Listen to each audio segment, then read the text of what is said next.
The grand dining room of the Riverside Manor estate gleamed under the light of 3 Baccarat crystal chandeliers, their brilliance reflecting off the polished mahogany table that could seat 24 people comfortably.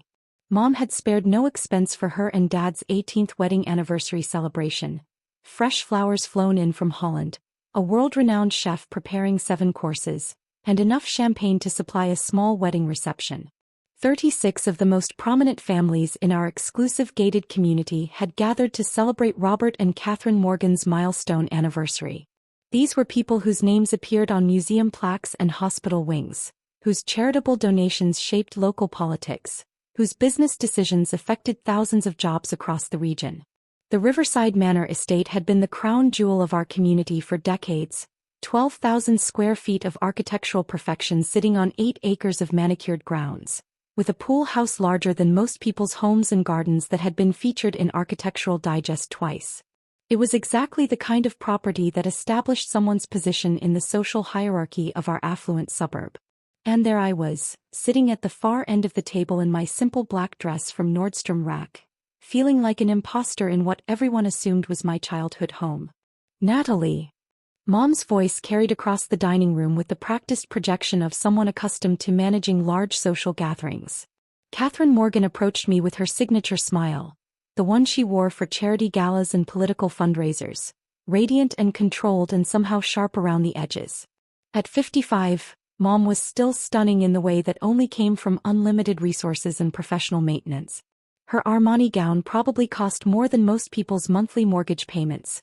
Her diamond jewelry could have funded several college educations, and her hair had been styled by the same team that prepared celebrities for award shows. "Darling," she said, air-kissing near my cheek without actually making contact, "I've been looking for you. Mrs. Richardson was just asking about your little property management venture." The way she said "little property management venture" made it sound like a hobby I'd picked up to keep myself busy between more important social obligations. Mrs. Richardson, the wife of our county's most successful commercial developer, turned toward me with polite interest. She was wearing what I recognized as couture, probably $20,000 worth of designer craftsmanship that she'd purchased during her last shopping trip to Milan. "How fascinating, dear," Mrs. Richardson said with the kind of enthusiasm typically reserved for children's art projects. "Catherine tells me you're learning about residential property management. Such practical experience." Before I could respond, Mom launched into her carefully rehearsed explanation. "Natalie's been getting hands-on experience with rental properties. You know how important it is for young people to understand how business works at the ground level. She's been dealing with tenants, maintenance issues, that sort of thing." The way she described it made me sound like someone learning basic life skills rather than someone who'd been building a sophisticated business operation for the past 5 years. "How wonderful," Mrs. Richardson nodded approvingly. "And which properties are you managing?" "I work with residential complexes primarily," I replied carefully. "Apartment buildings, single-family rentals, some commercial spaces." "Oh, like those little apartment complexes on the east side of town?" Mrs. Richardson's tone suggested she was trying to be encouraging about what was obviously a modest start in property management. "Among others," I said neutrally. Mom's smile tightened almost imperceptibly. She'd coached me extensively on how to discuss my work at social gatherings like this, emphasize the learning experience, downplay any significant financial success, and never mention specific properties or income figures that might make their wealthy friends uncomfortable. According to Mom, discussing actual business achievements at elegant social events was gauche. Better to present my work as character-building experience that would eventually prepare me for more traditional success markers like marriage to someone from a good family. "Well," Mrs. Richardson said with finality, "I'm sure you're learning valuable lessons about responsibility and customer service. Those skills will serve you well when you're ready to focus on more substantial pursuits." The implication was clear. What I was doing now was preparation for the real work of being a proper wife and mother in our social circle. Mom nodded enthusiastically, clearly pleased with how the conversation was framed. "That's exactly what we've told her. Natalie's always been very independent. But she's learning that there's more to life than just business. Family, community involvement, social responsibility, these things matter more than profit margins." I excused myself and walked toward the bar that had been set up in the conservatory, needing some distance from conversations about my apparently temporary career phase. The bartender, a consummate professional I'd seen at countless high society events, smiled as he prepared my drink. "How are you enjoying the party?" "It's lovely," I replied honestly. Mom had outdone herself with the planning and execution. "Your parents certainly know how to celebrate in style," he observed, gesturing around the opulent dining room. "This house is incredible. I've worked events at a lot of estates, but this one is special." "It is beautiful," I agreed, though my relationship with the property was more complicated than he could imagine. Before I could elaborate, I spotted Dad making his way through the crowd toward me. Robert Morgan commanded attention wherever he went. At 6'2" with distinguished silver hair and the confident bearing of someone who'd spent decades in corporate leadership, he was the embodiment of executive success. "Natalie." Dad's voice carried the warmth he used for important client meetings and board presentations. "There's my girl. How are you finding the party?" "Everything's perfect, Dad. You and Mom have created a beautiful celebration. Well, your mother deserves all the credit for the planning. I just wrote the checks." He chuckled at his own joke, then his expression became more serious. "Speaking of which, we should probably talk about your situation." I felt my stomach tighten. "My situation?"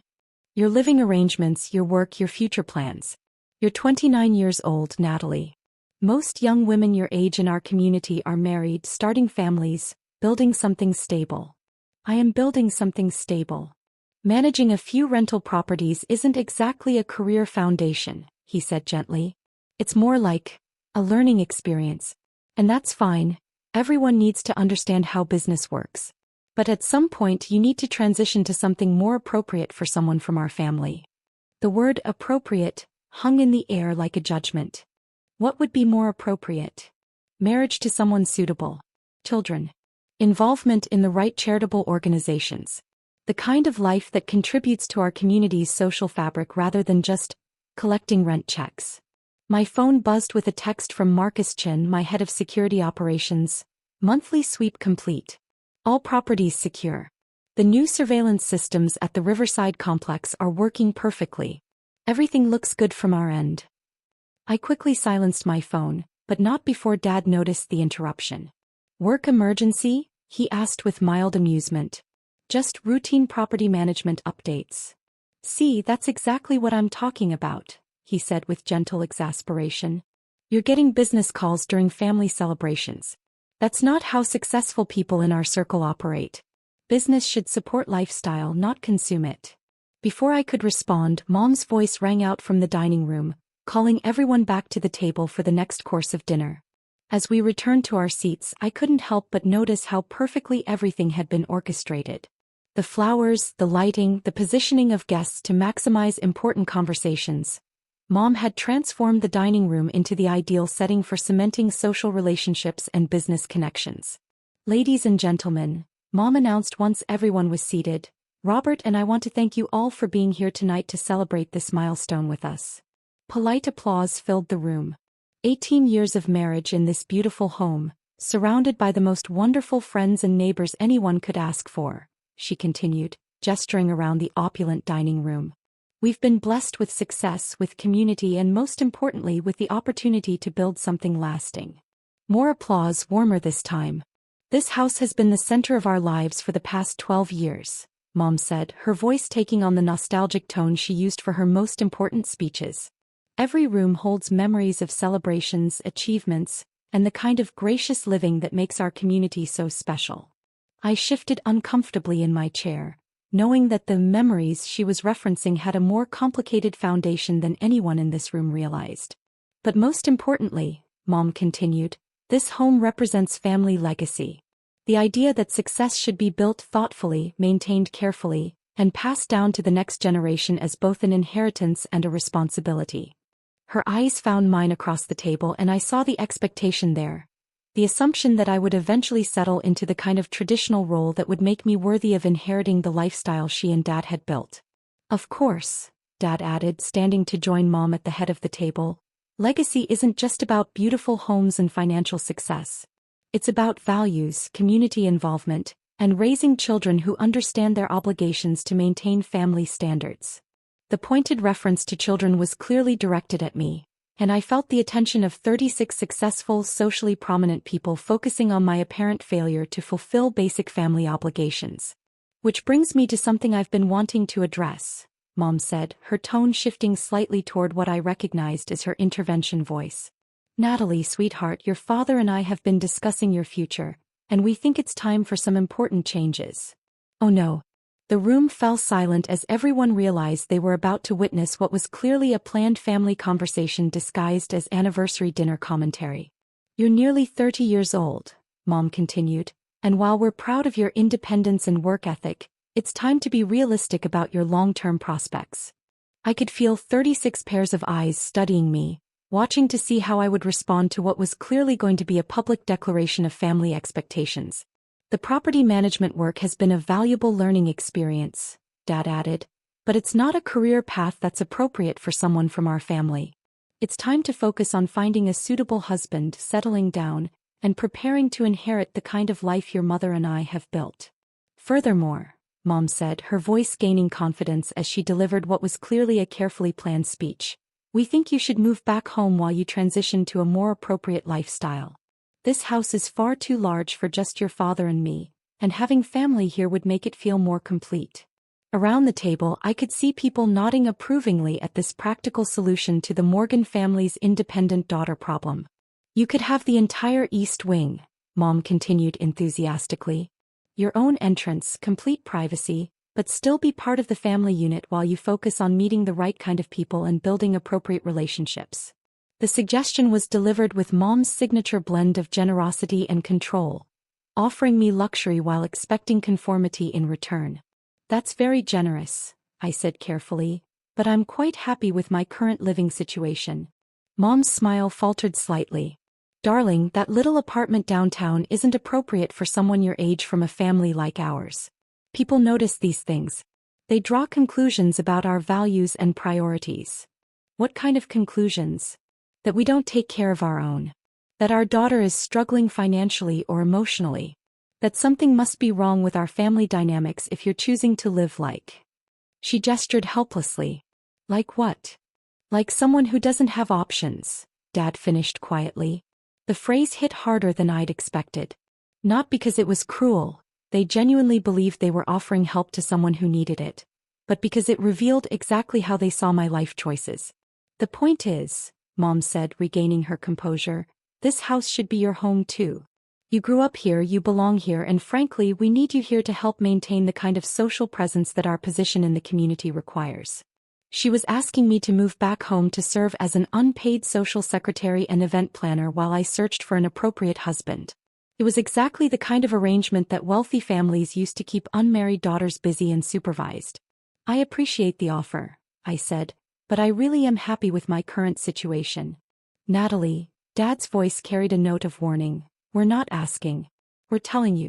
This family has invested too much in building our reputation and position to have it undermined by your unconventional choices. The room had gone completely quiet now, with 36 people witnessing what was clearly becoming a confrontation between parents and their stubborn adult daughter. You will move back home, Mom declared with finality. You will end this property management phase and focus on finding appropriate social connections. And you will start contributing to this family's community, standing instead of detracting from it. I looked around the table at all these successful, well-meaning people who were watching my parents deliver what they clearly considered necessary tough love to a daughter who'd been making poor life choices. And if I refuse? I asked quietly. Then you leave our house right now, Mom said, her voice rising with frustration and embarrassment at my public defiance. We will not continue to enable your irresponsible behavior by allowing you to use family gatherings to maintain social connections you haven't earned through appropriate life choices. The ultimatum hung in the air like a challenge. Move back home and conform to their expectations, or be banished from family events and social connections. Dad nodded his agreement. We love you, Natalie, but we won't continue to watch you waste your potential while using our family name to maintain relationships with people who expect more from the Morgan family. I sat there for a moment processing what had just happened. In front of 36 of the most prominent people in our community, my parents had given me an ultimatum: conform or be cut off from family support and social connections. Leave our house right now, Mom repeated, her voice sharp with authority and embarrassment. I calmly pulled out my phone and scrolled through my contacts, finding the number I needed. What are you doing? Dad asked with exasperation. Making a call, I replied, pressing the number for Marcus Chin. The phone rang twice before he answered. Chin Security Services. Marcus, it's Natalie. I'm at the Riverside Manor property and we have a situation. I need you to send a security team to escort some unauthorized guests off the premises. Dad started laughing. Natalie, what are you doing? You can't call security on your own family in their own home. Actually, I said calmly, continuing my call. Marcus, I need the team here within 10 minutes. Full escort protocol for multiple individuals who are refusing to leave private property. Copy that, Marcus replied professionally. Team is en route. 7 minutes. I hung up and looked around the table at 36 faces that had shifted from polite interest to confusion to something that might have been alarm. Natalie, Mom said with the patience she usually reserved for dealing with difficult service staff. Whatever game you think you're playing, it's not funny. This is our home. Actually, I said, reaching into my purse and pulling out a folder of documents I'd been carrying all evening, it's not. I placed the folder on the table in front of Dad. These are the property records, mortgage documents, and ownership transfer papers for the Riverside Manor estate. Dad opened the folder with the confidence of someone who knew exactly what he would find: deed and mortgage information confirming his ownership of the family home. His face went completely white. This is impossible, he whispered. What is it, Robert? Mrs. Richardson asked, leaning forward with obvious curiosity. Dad's voice was hollow as he read from the documents. According to this, the Riverside Manor estate was purchased 18 months ago by Meridian Properties LC. That's correct, I said calmly. But that's impossible. We own this house. We've lived here for 12 years. We have a mortgage, property taxes, insurance. You had a mortgage, I corrected, which was purchased by Meridian Properties along with the deed when the bank sold your defaulted loan. You've been paying rent to Meridian Properties for the past 18 months. Though the property management company probably didn't make that distinction clear in your monthly statements. The room had gone completely silent as 36 of the most financially sophisticated people in our community processed what they were hearing. Natalie, Mom said weakly, what are you talking about? I'm talking about the fact that Dad's investment firm lost $47 million in bad commercial real estate ventures 3 years ago. The bank called in your personal guarantees, including the mortgage on this house. Dad was staring at the documents like they contained news of an alien invasion. Rather than let the bank foreclose and force you into bankruptcy, I continued, Meridian Properties purchased your debt, acquired the property, and allowed you to continue living here as tenants while you recovered financially. Meridian Properties, Mrs. Richardson repeated slowly. Who owns Meridian Properties? Instead of answering, I reached for another document in the folder.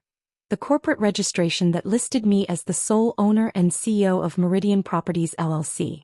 The silence that followed was broken only by the sound of a car door slamming in the driveway outside. That would be security, I said calmly, checking my phone. Right on time. Through the dining room windows, we could see a black SUV with Chin Security Services emblazoned on the side. 3 men in professional security uniforms were approaching the front door. Natalie, Dad's voice was strangled, you can't possibly own this house. I don't just own this house, I replied, pulling out the complete portfolio of property documents. I own this house plus the other 43 properties in the Riverside Manor development, plus the country club, plus the shopping center where you get your groceries, plus about 60% of the commercial real estate in this entire area. Each revelation hit the room like a physical blow. You own the country club? Mrs. Davidson gasped. And the medical plaza where Dr. Martinez has his practice, and the office complex where Richardson Development is headquartered, and the retail center where half the people in this room do their shopping. The scope of what I was describing was starting to sink in. How? Mom whispered. The same way I've been building wealth for 5 years while you thought I was learning basic property management. I buy distressed properties, improve them, and either rent them out or sell them for profit. Sometimes I buy entire developments when the original owners get overextended financially. Dad was looking through more documents now, his face growing paler with each page. Meridian Properties owns All of this? Meridian Properties is one of 5 companies I own. Combined, they control about $230 million in regional real estate assets. The number seemed to echo in the silent dining room. There was a soft knock on the front door. Professional, polite, but unmistakably authoritative. I should answer that, I said, standing from the table. Security doesn't like to be kept waiting. I walked through the grand foyer to the front door, aware that 36 people were watching my every move. When I opened the door, Marcus Chin stood with 2 other security officers, all of them impeccably professional in their bearing. "Ms. Morgan," Marcus said with a slight nod. "We understand there are unauthorized individuals on the property who need to be escorted out." "That's correct," I replied. "There are 36 people in the dining room who are here without the property owner's permission. They need to leave immediately." "Copy that. Should we expect any resistance?" "Probably some confusion, but I don't think anyone will cause problems once the situation is explained to them." Marcus nodded and gestured to his team. They followed me back to the dining room, where the sight of 3 security officers created a ripple of shock through the assembled guests. "Ladies and gentlemen," I announced to the room, "I'm afraid there's been a misunderstanding. This is private property and you're all trespassing. These officers will escort you to your vehicles." "Natalie," Dad said desperately, "you can't be serious." "I'm completely serious. You told me to leave your house. I'm telling you to leave mine." Mom was crying now, her perfect makeup starting to run. "But this is our home. Our life. Our anniversary dinner was held in my dining room with my furniture, using my crystal and china, by people who have been living as my tenants for 18 months without realizing it." The brutal honesty of the statement seemed to break something in her. "Furthermore," I continued, addressing the room, "anyone who continues to occupy this property without the owner's permission will be arrested for criminal trespassing. The local police department has been notified and is standing by." That got everyone moving. 36 of the most prominent people in our community began gathering their belongings and heading toward the front door, escorted by Chin security officers who were polite but firm about the need to vacate immediately. "Natalie, please," Dad called after me as I walked toward the front door. "We need to talk about this. We need to understand what's happening." "What's happening," I said calmly, "is that you just demanded I leave my own house because you were embarrassed by my life choices. What's happening is that you've been living off my charity for 18 months while criticizing my career decisions. What's happening is that you're about to learn what it feels like to have your housing situation depend on someone else's generosity." "But where will we go?" Mom asked desperately. "That's not really my problem anymore," I replied. "You have until Sunday to pack your belongings and find alternative accommodations. After that, the property will be prepared for new tenants." As the last of the guests were escorted to their cars, Dad made one final attempt. "Natalie, we're family. We can work this out. We can fix this." I paused in the doorway of what had been their home for 12 years. "You're right, we are family. But being family means more than sharing DNA. It means supporting each other, believing in each other, and being proud of each other's achievements. Tonight, you made it clear that you're only interested in being my family if I conform to your expectations and live my life according to your standards." "That's not true," Mom protested. "Isn't it? Because an hour ago you gave me an ultimatum. Move back home and find a husband or be cut off from family support. You were ready to sever our relationship because my success didn't look the way you thought it should." Neither of them could argue with that assessment. "The tragedy," I continued, "is that while you were embarrassed by what you thought was my lack of achievement, I was actually more successful than you'd ever dreamed. I was successful enough to buy your house when you couldn't afford it anymore. Successful enough to save you from bankruptcy. Successful enough to let you maintain your lifestyle and social connections while you criticized mine." I handed Dad a business card. My actual business card with the Meridian Properties logo and my title as CEO and founder. "When you're ready to have a real conversation about family, success, and what it means to support each other unconditionally, call my office. Until then, you have 48 hours to vacate my property." I walked out of the Riverside Manor estate and got into my car. Not the flashy luxury vehicle my parents probably expected, but the reliable Honda I'd been driving for years because it was practical and fuel efficient. As I drove away from the house I'd secretly owned for 18 months, I realized I wasn't thinking about business success or property portfolios or even the satisfaction of proving my parents wrong. I was thinking about the look on their faces when they realized that their daughter, the one they'd been embarrassed by and disappointed in, had been supporting them while they criticized her choices. The daughter they'd thought needed their guidance had been providing their housing. And now, finally, they could see the difference. 3 months later, I was featured on the cover of Real Estate Business magazine. The article was titled, "The Hidden Empire: How Natalie Morgan Built a Property Dynasty While Her Family Lived in One of Her Houses." It told the story of Meridian Properties and my other companies, of the innovative approaches to distressed property acquisition that had made me one of the youngest successful real estate entrepreneurs in the region. But it also told the story of my family, of the assumptions they'd made and how those assumptions had been shattered at an anniversary dinner that changed everything.